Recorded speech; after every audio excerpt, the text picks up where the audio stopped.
नमस्कार दोस्तों, स्वागत है आपका हमारे चैनल टेल्स बाय यशु पर।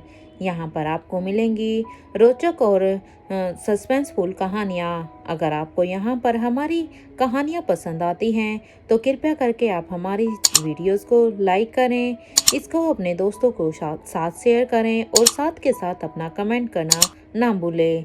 अगर आप इस चैनल पर नए हैं तो कृपया करके इसे सब्सक्राइब भी करें। आपका ज़्यादा समय न लेते हुए चलो आज की कहानी को शुरू करते हैं। पिछले एपिसोड में हमने सुना था कि बड़ी रानी यहाँ पर कवि नालिशा के साथ बातें कर रही होती है। कवि नालिशा उन्हें आश्वासन देती है कि वो ही उनकी माँ है, क्योंकि आज तक उन्होंने ही उन्हें पाल पोस कर बड़ा किया है।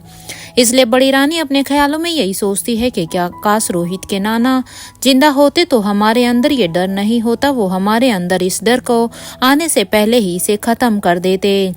इधर दूसरी तरफ बूढ़े किंग के पैलेस में अपने रूम की विंडो के पास खड़े हुए किंग अब कुछ सोच रहे थे, क्योंकि किंग आज किसी गहन सोच विचार में थे। जब किंग विंडो के पास खड़े होकर ये सब सोच रहे थे तभी उनके कानों में अब उस स्टैचू की आवाज आती है। स्टैचू कहती है, किंग क्या सोच रहे हैं आप? स्टैचू के सवालों का जवाब देते हुए अब किंग कहते हैं, कुछ खास नहीं, बस मैं यही सोच रहा हूँ कि आखिर इस खतरनाक ऑर्गेनाइजेशन की जड़ कहाँ तक फैली हुई है। क्योंकि मैंने अपने आप को कितने सालों से मरा हुआ भी साबित किया हुआ है, लेकिन अभी तक मैं इनकी जड़ों तक पहुंच ही नहीं पाया हूं कि आखिर इनकी शुरुआत कहां से हुई है। किंग की बात का जवाब देते हुए अब स्टैचू कहती है, किंग इतने सालों से आप कोशिश तो कर ही रहे हैं कि वो लोग अपना मुंह खोलें, लेकिन इतने साल हो गए हैं उन्होंने अपना मुंह आज तक नहीं खोला है। हालांकि कितने ही टॉर्चर उन लोगों को दिए जा चुके हैं, लेकिन उनको तो मौत का भी डर नहीं है। क्योंकि सुना है जिन लोगों को मौत का डर होता है वो मौत के डर से हर एक उस सच को उगल देते हैं, लेकिन ये लोग पता नहीं कौन सी मिट्टी के बने हुए हैं। इन्हें ना मौत का डर है ना किसी ही और चीज का, यहाँ तक कि वो अपने शरीर को भी नहीं देखते। हम कितनी ही प्रताड़ना उनको दे चुके हैं, लेकिन उसका उनके ऊपर कोई भी असर नहीं पड़ता। स्टैचू की इस बात को सुनकर अब किंग कहते हैं कि अनिका को यहाँ वापिस आना होगा इससे पहले कि वो इमोशनल होकर अब कवि नालिशा का सच किसी को भी बता दे। क्योंकि किंग की नज़र अभी भी अनिका के ऊपर ही थी और किंग अब जान चुके थे कि अनिका को उसके कवि नालिशा का सच पता चल चुका है। इसलिए अब किंग स्टैचू से कहते हैं कि हमें अनिका को जल्द से जल्द अब यहाँ पर बुलाना होगा, क्योंकि मैं नहीं चाहता कि वो अब इस सच को किसी को भी बताए। किंग की इस बात का जवाब देते हुए अब स्टैचू फिर से कहती है, क्या फर्क पड़ जाएगा किंग, अगर रानी साहिबा को पता चल गया कि वो कौन है? अगर उसे अपनी माँ के बारे में भी पता चल जाता है तो उससे भी क्या ही फर्क पड़ेगा, क्योंकि अब तो वो उस महल की क्वीन है। स्टैचू के इस सवाल का जवाब देते हुए अब किंग फिर से कहता है, ये तो कवि नालिशा पर ही अब डिपेंड करता है कि वो क्या डिसीजन लेगी, क्योंकि अगर कल को ये बात किसी के सामने भी आती है तो वो सब कुछ कवि नालिशा के ऊपर ही डिपेंड करेगी कि वो क्या सोचती है और उनका मन क्या कहता है, क्योंकि उसे उस चीज के लिए कोई फोर्स नहीं कर सकता। अपनी बात को आगे बढ़ाते हुए अब किंग कहते हैं कि जिन लोगों को सच बाहर लाने का शौक होता है ना, वो ये भूल जाते हैं कि हर सच खुशी नहीं देता है, क्योंकि कुछ सच ऐसे होते हैं जो बहुत सारी जिंदगियों को तबाह भी कर देते हैं। क्योंकि सच तक तो लोग पहुंच जाते हैं, लेकिन डिपेंड ये करता है कि वो उस सच को कितना ही छुपाने की कोशिश करते हैं और कितना उसे लोगों के सामने जग जाहिर कर देते हैं। ये कहते ही अब किंग एकदम से खामोश हो जाता है, क्योंकि किंग को अनिका की बात अब तक पता चल गई थी और अब वो अपने मन में ही सोचते हैं कि आखिर कैसे पता लगाया जाए। वो तो अपने मुंह तक खोलने के लिए भी तैयार नहीं है, क्योंकि किंग अब फिर से उन्हीं आदमियों के बारे में सोचने के लिए लग गया था जिसे उसने किडनैप किया था। क्योंकि इतने सालों से किंग ने उस आदमी को उनको किडनैप किया हुआ था, लेकिन अभी तक उन्होंने अपना मुंह नहीं खोला था, जिससे किंग भी अब परेशान हो चुका था। क्योंकि किंग उन्हें मार भी नहीं सकता था, क्योंकि वो अच्छी तरह से जानता था कि जब तक उनके पास ये आदमी है तब तक किंग के पास एटलीस्ट एक होप तो है कि वो कभी ना कभी तो अपने आप से दुखी होकर या उनके द्वारा दिए गए टॉर्चर से परेशान होकर कभी ना कभी तो अपना मुंह खोलेंगे ही।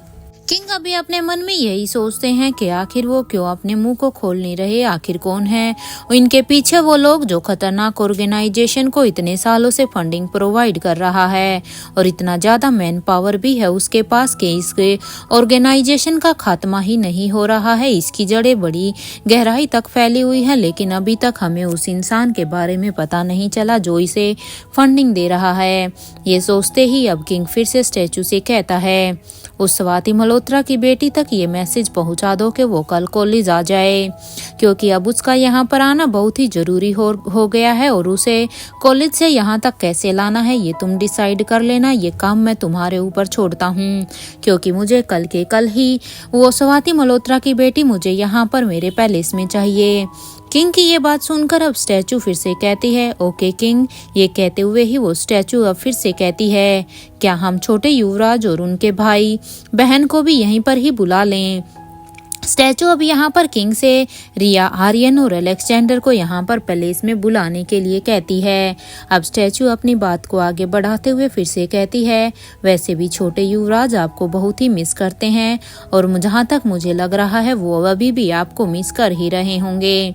स्टैचू की ये बात सुनकर अब किंग फिर से कहते हैं, अभी कुछ समय के लिए और रुक जाओ, अभी हमें थोड़ा सा समय और लेना चाहिए। थोड़ा कुछ दिन बाद ही मैं तुम्हें बता दूंगा कि हमें आगे क्या करना है क्या नहीं करना है, लेकिन फिलहाल अभी के लिए उन्हें वहीं पर ही रहने दो।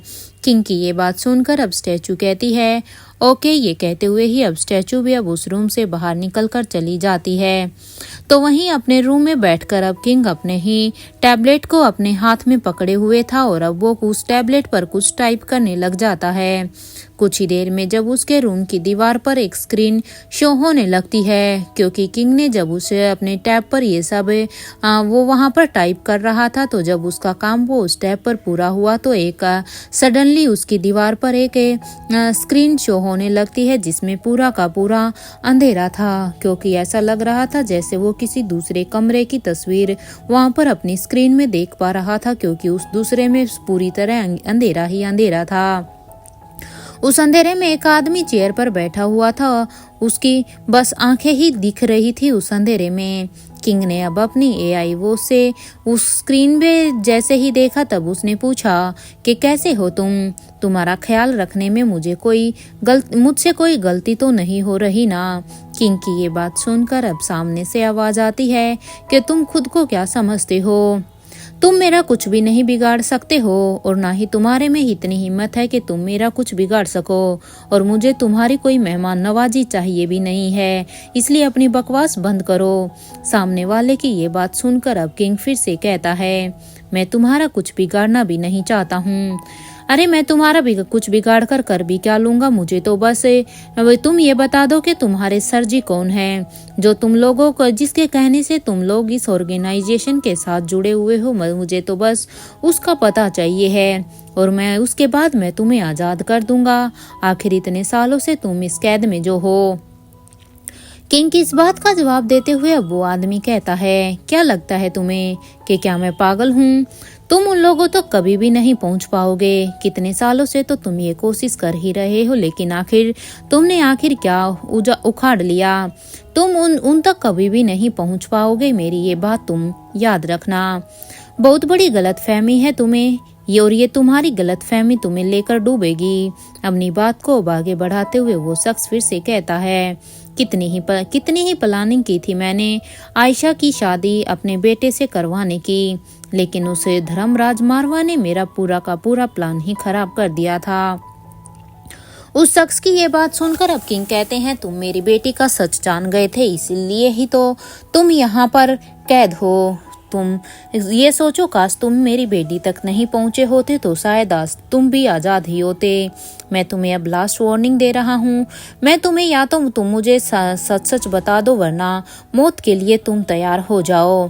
किंग अब उस आदमी को डराते हुए ये सब कहता है, लेकिन उस आदमी को देखने पर जरा सा भी नहीं लग रहा था कि किंग की धमकियों का उसके चेहरे पर कोई भी असर पड़ रहा है, क्योंकि इतने अंधेरे में भी उसके चेहरे पर ना तो कोई डर था और ना ही किंग की बातों से यहाँ तक कि उसे मौत का भी डर नहीं था। वो भी अपने उस किए हुए पर पछता रहा था कि काश आयशा मारवा की शादी उसके बेटे से हो जाती। किंग की इस धमकी का जवाब देते हुए अब वो शख्स फिर से कहता है, तुम्हें जो कहना है कहो, मैं अच्छी तरह से जानता हूँ कि तुम मुझे नहीं मार सकते हो। ये सिर्फ तुम्हारी गीदड़ धमकियाँ है और मैं ऐसी गीदड़ धमकियों से नहीं डरता हूँ, क्योंकि मुझे पूरी तरह से यकीन है कि तुम मेरा बाल विवाह का नहीं कर सकते। मुझे मारने की बात तो बहुत ही दूर है, और वैसे भी बहुत जल्द ही अब स्वाति की बेटी भी मुझे यहाँ से बचाकर यहाँ से ले जाएगी, ये मुझे पूरी तरह से विश्वास है। उस शख्स की ये बात सुनकर अब किंग कहता है कि तुम्हारा ख्याल अच्छा है, तुम अपने यही ख्याली पुलाव बनाओ कि स्वाति की बेटी तुम्हें आएगी और तुम्हें बचा कर ले जाएगी। तुम्हारा चलो, मैं तुम्हारी कुछ मदद इसमें कर ही देता हूँ। तुम ये सोच रहे हो ना कि जब स्वाति की बेटी को इसके बारे में पता चलेगा तो वो तुम्हारी मदद करेगी। चलो, इस काम में मैं तुम्हारी मदद कर ही देता हूँ। मैं ही स्वाति मल्होत्रा की बेटी को तुम्हारा सारा सच बता देता हूँ और फिर मैं ये देखूंगा कि वो तुम्हें बचाती है या फिर तुम्हें सीधा ही ऊपर भेज देती है। किंग की ये बात सुनकर अब उस शख्स को बहुत ही गुस्सा आता है, जिसका जो गुस्सा उसके चेहरे पर साफ साफ देखा भी जा सकता था। किंग की ये बात सुनकर अब वो शख्स किंग को गुस्से से कहता है कि अपनी हद में रहो, अपनी हद से बाहर मत निकलो।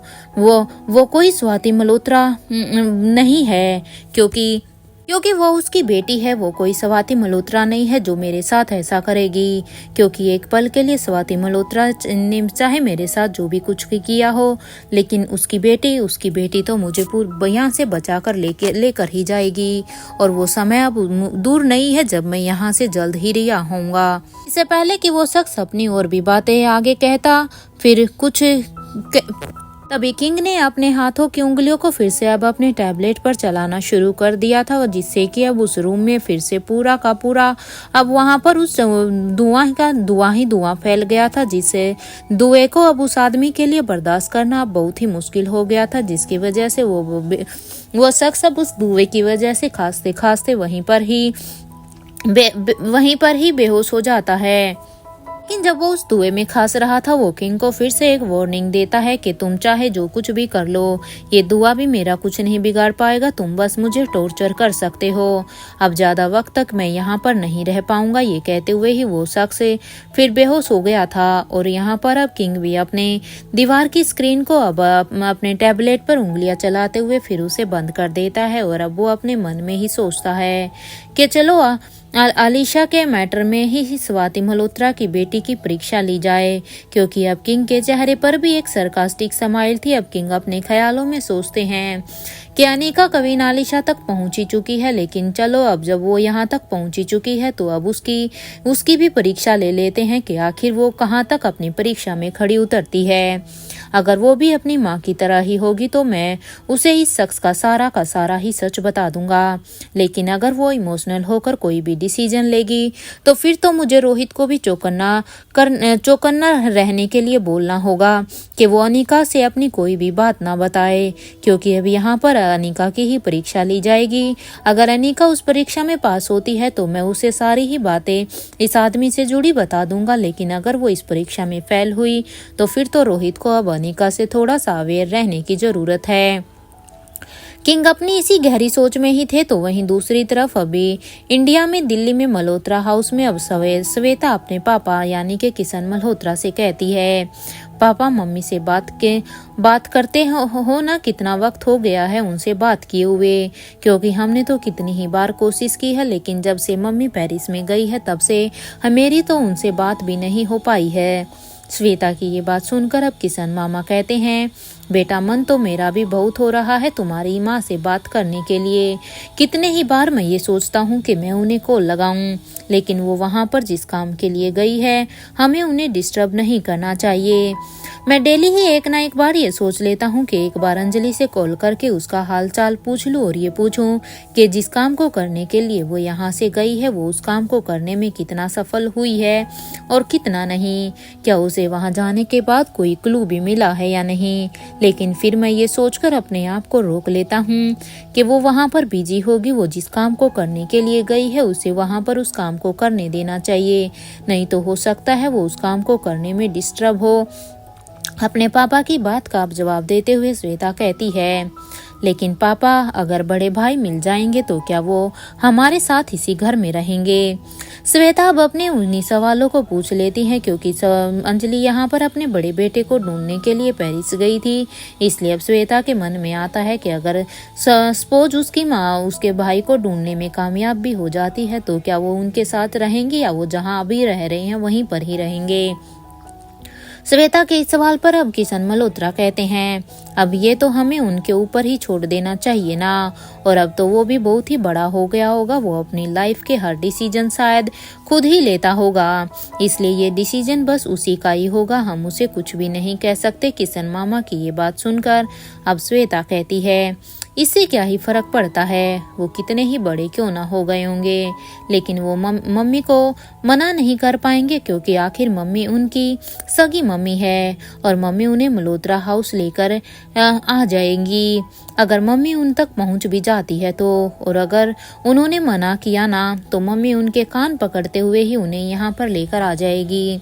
श्वेता अपनी बात को आगे बढ़ाते हुए फिर से कहती है कि पापा प्लीज एक बार मम्मी को फोन कीजिए ना, क्योंकि मुझे मम्मी की सच में बहुत ही याद आ रही है, मैं कितने ही दिनों से उन्हें मिस कर रही हूँ, लेकिन प्लीज प्लीज आप उन्हें एक बार फोन कीजिए ताकि उनकी आवाज तो सुनने को मिले। इससे पहले कि श्वेता की बात का किशन मल्होत्रा कोई भी जवाब देते कि उनके कानों में अब क्रिश की आवाज आती है। अब क्रिश कहता है कि तुम टेंशन मत लो श्वेता, जब मम्मी फ्री होंगी ना तो वो खुद ही हमें फोन कर लेगी। पापा सही कह रहे हैं, आई थिंक हमें उन्हें डिस्टर्ब नहीं करना चाहिए क्योंकि मम्मी वहाँ पर भाई को ढूंढने के लिए गई है तो हमें भी उनको सपोर्ट करना चाहिए, और ऐसा तो नहीं है ना कि मम्मी हमें प्यार नहीं करती। जैसे ही मम्मी फ्री होंगी तो वो हमें जरूर कॉल करेंगी। क्रिश की बात को सुनकर अब क्रिश की बात का जवाब देते हुए अब श्वेता फिर से कहती है लगभग 10 दिन हो गए हैं हमें मम्मी से बात किए हुए, आई होप कि वो वहाँ पर पूरी तरह से ठीक हो, क्योंकि हमें तो अब तक ये भी नहीं पता कि मम्मी वहाँ पर ठीक भी है या नहीं, क्योंकि पता नहीं क्यों मेरा मन बड़ा ही घबरा रहा है, कहीं हम ये सोच रहे हो कि मम्मी पेरिस में भाई को ढूंढने के लिए गई हो और मम्मी किसी मुसीबत में ना फंस गई हो।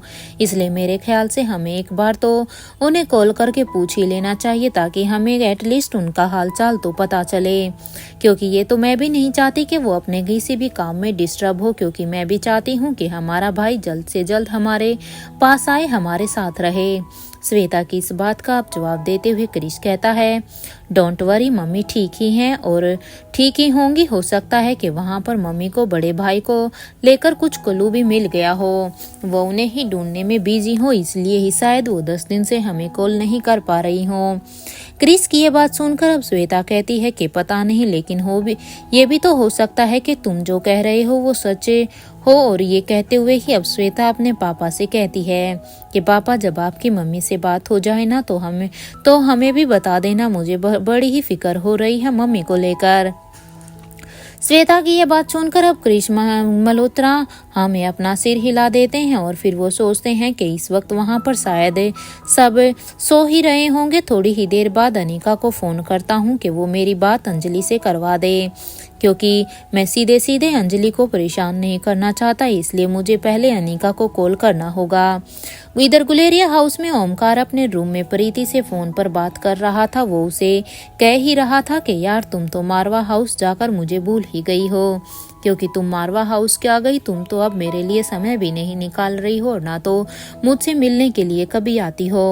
ओमकार की ये बात सुनकर अब प्रीति कहती है ऐसी कोई भी बात नहीं है ओमकार जी, बस थोड़ा सा काम ज्यादा है और कुछ भी ऐसी बात नहीं है, बस काम ज्यादा होने की वजह से मैं आपको कॉल नहीं कर पा रही हूँ और ना ही मिल पा रही हूँ। यहाँ ओमकार और प्रीति एक दूसरे से बात कर ही रहे थे तो वहीं दूसरी तरफ गुलेरिया हाउस के गेट पर ओमकार के मम्मी पापा की गाड़ी अब आकर खड़ी हो गई थी।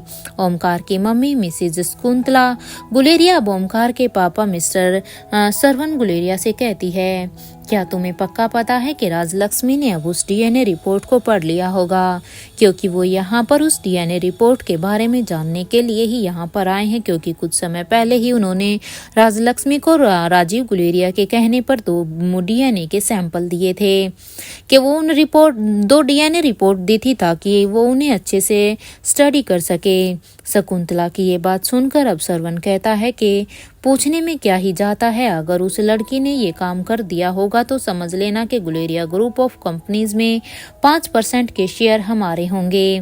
वो बस इसी लालच है कि उन्हें जल्द से जल्द अब वो 5% शेयर मिलने वाले हैं, इसलिए उन दोनों से रुका नहीं जा रहा था और आज वो राजलक्ष्मी से उस डीएनए के बारे में पूछने के लिए यहाँ पर गुलेरिया हाउस तक पहुंच चुके थे। अब चलो जल्दी से गाड़ी से बाहर निकलो, ये कहते हुए ही अब वो अपनी गाड़ी से बाहर निकल कर आ जाते हैं और अब शकुंतला भी गाड़ी से बाहर निकल कर आ जाती है। कुछ ही देर में वो दोनों अब गुलेरिया हाउस के अंदर आ जाते हैं तो सामने हॉल में सर्वेंट को इंस्ट्रक्शन दे रही नंदनी पर उनकी नजर जाती है। वो दोनों अब जल्दी से नंदनी के पास जाकर कहते हैं कि नंदनी बेटा राजलक्ष्मी कहाँ है। वहाँ पर उन दोनों को देखकर अब नंदनी पहले उन्हें ग्रीट करती है और फिर वो कहती है आपने चाचा जी ये क्या बात कर रहे हो। अब नंदनी कहती है कि अंकल वो तो शायद अपने रूम में ही होगी, लेकिन आप इतनी हड़बड़ी में कैसे हो, अभी ही तो आप आए हो, पहले थोड़ा सा चाय नाश्ता ले लीजिए। लेकिन यहाँ पर ओमकार के माता पिता, उनका ध्यान तो बस यहाँ पर राजलक्ष्मी से मिलने का ही हो रहा था, इसलिए अब वो कहते हैं कि पहले हम एक बार उनसे मिल लेते हैं। तब नंदनी फिर से कहती है शायद वो अपने कमरे में ही होगी क्योंकि अभी ही आई है वो हॉस्पिटल से। आप एक काम कीजिए ना, आप भी हमारे साथ डिनर पर बैठ जाइए, तब तक शायद राजलक्ष्मी भी नीचे ही आ जाएगी। नंदनी की ये बात सुनकर अब श्रवण गुलेरिया कहते हैं ठीक है। अब तक धीरे धीरे सभी अब डाइनिंग टेबल पर खाना खाने के लिए आ जाते हैं। ओमकार वहां पर अपने मम्मी पापा को वहां पर देखकर हैरान हो जाता है कि आखिर आज वो यहाँ पर भूले बिसरे गुलेरिया हाउस में कैसे आ गए हैं। उन्हें उसे कुछ भी समझ नहीं आता कि आज किस मनसा से वो गुलेरिया हाउस में आए हैं। और वो अब उनसे पूछता है कि क्या हुआ है, आप दोनों ठीक तो हो ना, आप दोनों यहाँ पर गुलेरिया हाउस में कैसे। ओमकार की ये बात सुनकर अब श्रवण गुलेरिया कहता है वो बस हमें राजलक्ष्मी से कुछ बात करनी है, क्या तुम्हें अब उसमें भी कोई दिक्कत है क्या। श्रवण गुलेरिया की ये बात सुनकर अब फिर से ओमकार कहता है नहीं, मुझे कोई भी दिक्कत नहीं है, आपका भी ये घर है, आप चाहे दिन में आओ या रात में, आप कभी भी आओ, मैं कौन होता हूँ आपको यहाँ से निकालने वाला या उस पर आपत्ति जताने वाला। अब ओमकार और श्रवण ऐसे ही एक दूसरे से टोन में बातें कर रहे थे, तभी राजलक्ष्मी भी अपने कमरे से चेंज करके अभी सीढ़ियों से उतरते हुए आ जाती है। अब वो जब वहां पर राजलक्ष्मी उन दोनों को वहां पर डाइनिंग टेबल पर देखती है तो अब राजलक्ष्मी भी समझ जाती है कि आखिर ये दोनों यहाँ पर क्यों ही आए होंगे। उन दोनों को देखकर अब राजलक्ष्मी भी उन्हें ग्रीट करती है और अब राजलक्ष्मी को देखकर अब उन दोनों के चेहरे एकदम से खिल गए थे। अब वो कहते हैं कि राजलक्ष्मी हमें तुमसे कुछ बात करनी है। उनकी ये बात सुनकर अब राजलक्ष्मी कहती है कि हाँ चाचा जी कहिए क्या बात करनी है। राजलक्ष्मी की ये बात सुनकर अब मिस्टर श्रवण गुलेरिया कहते हैं कि बेटा यहाँ नहीं कहीं और चलते हैं क्योंकि मुझे तुमसे अकेले में कुछ बात करनी है। ये बात सुनते ही अब राजलक्ष्मी भी अपना सिर हाँ में हिला देती है। हालांकि राजलक्ष्मी अच्छी तरह से समझ रही थी कि आखिर वो यहाँ पर किस लिए ही आए होंगे। और कुछ ही देर तक अब वो डिनर फिनिश करने के बाद अब वो अपनी जगह से खड़ी होती है और अब वो कहती है कि चलिए आप दोनों। राजलक्ष्मी की ये बात सुनकर अब वो दोनों भी अपनी जगह पर खड़े हो जाते हैं और अब वो राजलक्ष्मी के पीछे पीछे जाने लगते हैं। या ओमकार अब श्रेया से कहता है कि क्या बात है भाभी, ये मेरे मम्मी पापा को क्या हो गया है, मुझे ये कुछ अजीब से ही लग रहे हैं। ओमकार की ये बात सुनकर अब श्रेया कहती है ये बात तो तुम्हें उनसे ही पूछ लेनी चाहिए ना ओमकार। श्रेया की ये बात सुनकर अब ओमकार कहता है कि छोड़िए इन दोनों की बातों को। ये कहते हुए ही अब ओमकार भी अपनी जगह से उठकर बच्चों के साथ अब वहां पर खेलने लगता है। तो वहीं पिंकी और यश भी अब तक ओमकार के पास आकर खेलने लगते हैं।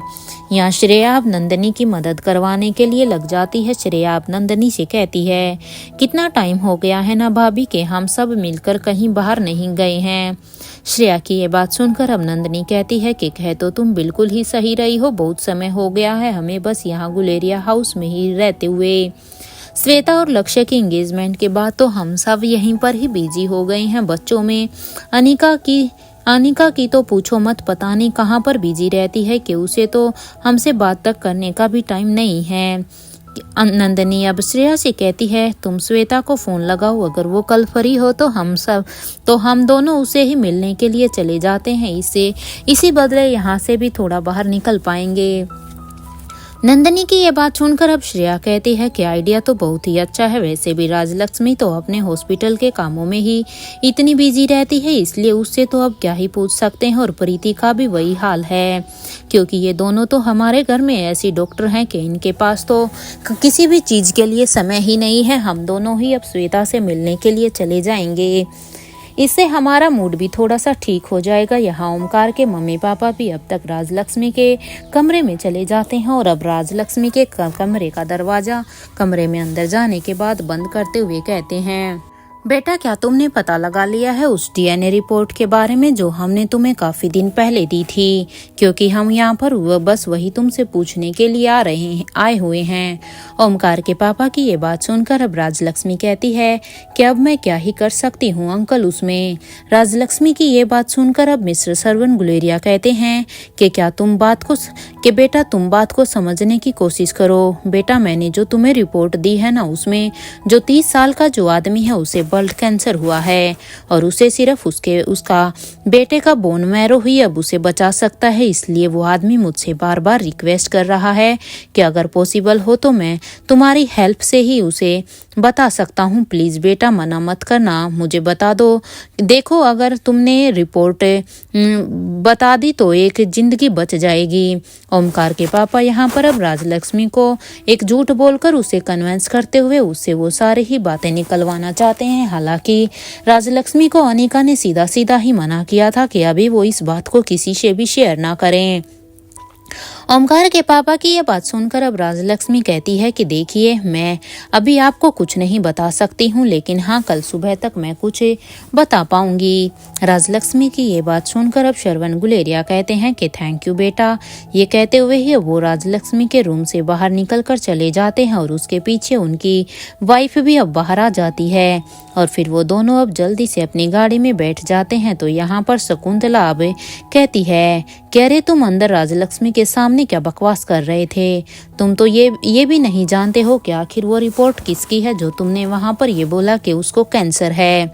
अपनी पत्नी की बात का जवाब देते हुए अब श्रवण गुलेरिया कहते हैं कि इसे एक्टिंग कहते हैं भाग्यवान के, कुछ भी करके हमें बस राजीव का दिया हुआ काम पूरा करना है। अगर हम राजलक्ष्मी को अगर मैं ये सब नहीं कहता तो शायद वो हमें सुबह तक के लिए बताने के लिए भी तैयार नहीं होती, क्योंकि इतना तो मुझे पता चल चुका है कि क्योंकि राजलक्ष्मी खुद एक कितनी काबिल डॉक्टर है वो तो हम भी अच्छी तरह से जानते हैं। मुझे तो कुछ गड़बड़ लग रही है कि शायद वो हमें जानबूझकर वो सब नहीं बता रही है। अब बस और कोई प्रॉब्लम ना हो, वो बस राजलक्ष्मी हमें सुबह तक बता दे कि आखिर वो डीएनए रिपोर्ट में क्या है और उन दोनों के बीच का क्या रिश्ता है। जैसे ही ये बात मुझे पता चलेगी मैं राजीव गुलेरिया को बता दूंगा और बदले में मैं आरजी मुझे अपने 5% के शेयर भी दे देगा। तुम समझा करो, मैंने बस उन 5% शेयर के लिए राजलक्ष्मी को ये सब कहकर कन्विंस करने की कोशिश की है। ये कहते हुए ही अब श्रवण गुलेरिया हंसने लगते हैं और फिर वो अपनी गाड़ी को अपने घर की तरफ घुमा लेते हैं। यहाँ अपने रूम में ही कंफ्यूज राजलक्ष्मी यही सोचती है कि क्या उसे अनिका को सब कुछ बता देना चाहिए।